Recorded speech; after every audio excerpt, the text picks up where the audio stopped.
Hello, it's Nancy Mazo at notablynancy@gmail.com, and today's video is everything that you need to know to write effective feedback at VIPKid. Stay till the end of this video because at the end I'll share a secret with you about how you can convert your new students into your new regular students. So let's go ahead and jump into the content right now. The first thing we have to consider before we actually write the feedback is what is the purpose of what we're writing. And the feedback is about apprising the parents of how their child is doing at VIPKid. And I also like to use it to help the parent to help reinforce the material we've learned in class at home. Okay, in addition to parent feedback, we also have a place where we can write teacher feedback and feedback to the LP teacher, and we'll speak about that a little bit later. Number one, writing good feedback is like writing a good paragraph. It has an introduction, a body, and a closing. When I write my introduction to the parent, I begin by saying, Emily did a great job in class today. I might use the word great. I might use the word excellent. I might use the word good. I always start out with a positive, but I want it to be an honest positive. Okay, I usually continue with a sentence, it was nice to see her again today, or if it's a brand new student, I really enjoyed meeting Emily and we had fun learning together. Okay, number two, I use the body of my feedback to let the parents know what they can do to help their child at home, and I give very specific examples of how they can help. Okay, an example of a younger level would be, Emily needs help with responding to greetings questions. Please ask her the questions and listen to her answer as she answers out loud. Okay, what I do for the parent is I'll write all the questions I'm asking along with the answers so that all the parent has to do is spend their time reviewing the material with their child. Okay, for an example, in a lower level, if Emily needs help with her greetings questions and answers, I will write, Emily, how are you? And I'll write the answer, I'm fine, happy, sad. I'll write the next question, Emily, how old are you? And write the answer, I'm 5 years old. Okay, with older students, if I would like them to fill in the blanks on the slide, I write in the feedback the answers I'm expecting. And the reason I do this, because many parents are fluent English speakers, but remember that English is their second language, and I want them to spend their time helping their child and reinforcing what the child learned in class and not hunting through the slides wondering if the answers they're reinforcing are the correct ones. Okay, number three. The next thing I like to include is special things that happened in our class. Okay, for example, I love when Emily showed me her doll and described it with the adjectives we learned. Okay, why do I do that? Because that lets the parent know that I was present in class. I'm not just cutting and pasting feedback. I consider their child my student, and that student is really important to me. Okay, and special things that happened in our class together are important to me. Now, next tip that I have, I think it's tip number 4, usually in the younger levels and many times in the older levels, the parents are sitting alongside the camera out of view. Okay, they're being encouraging and they're helping their child, and I like to acknowledge that.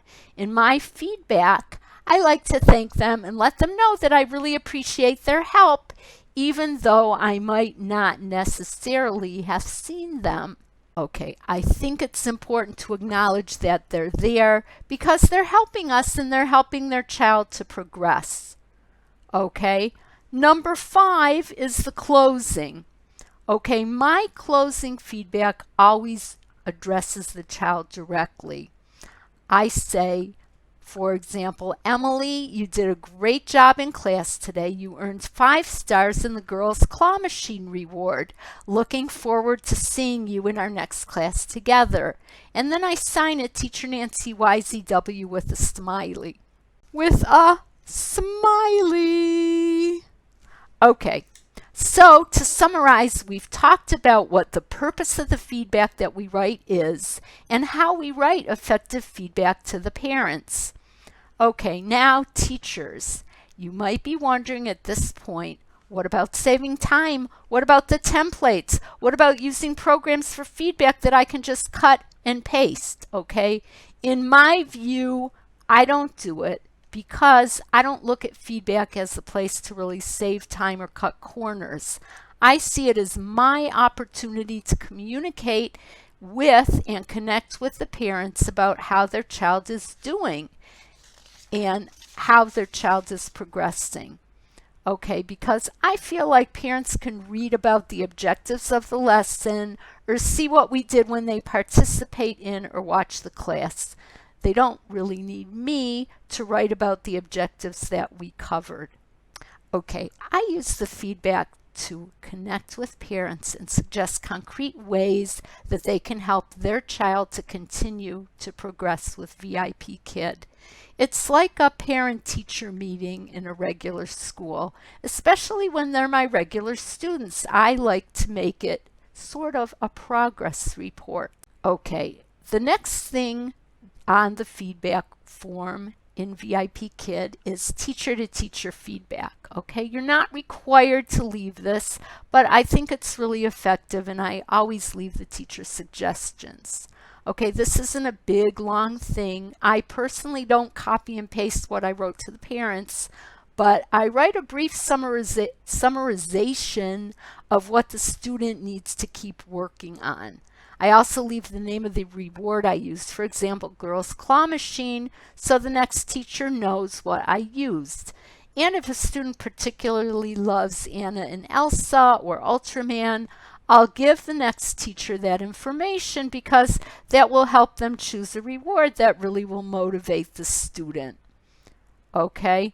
We also have the opportunity to leave feedback for the curriculum team, and if I discover a mistake in the slides, I'll write what the mistake was. I'll write what slide it was on.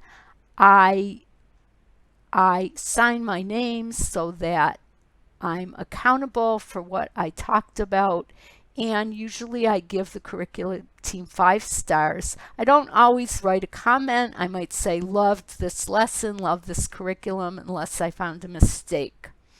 In the feedback, whether it's for younger students or more advanced students, you're rating how a student did in class. Was the lesson appropriate for them? And I really believe in honest reporting here. It's so important. If your student's in level 4 and they're in way over their head, let the VIP team know. Okay, you might want to write specific information for the LP teacher about that. The next topic I want to cover is what we should write to the LP teacher. Now, I know you're at the end of your feedback, and it's probably really tempting to say, well, I'm so tired. I just taught 7 classes. I don't have time for this. But don't skip it because it's really in your best interest to use it.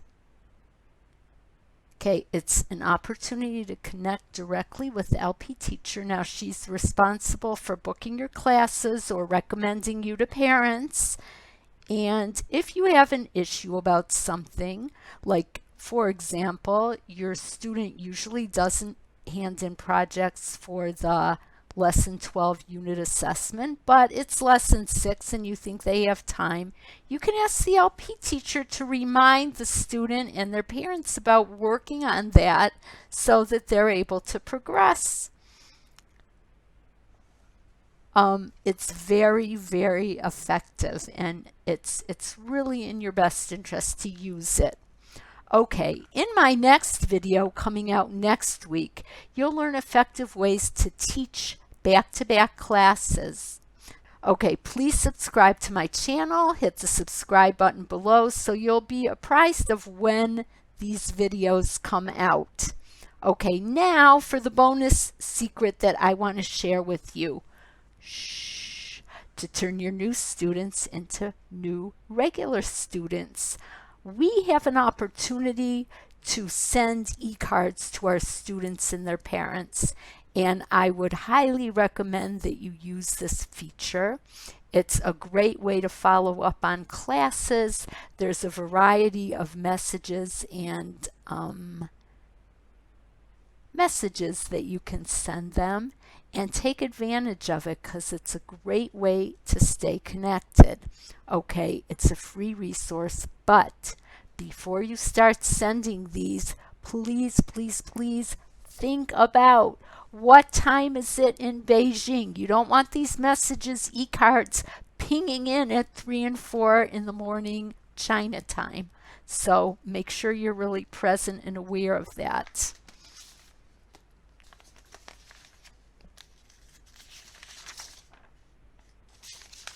Okay, that's the content for today. If you have any questions, please write me an email at notablynancy@gmail.com and I'll get back to you.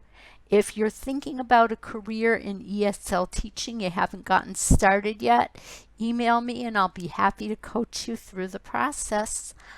Have a great week. Happy teaching and see you again next time. Bye.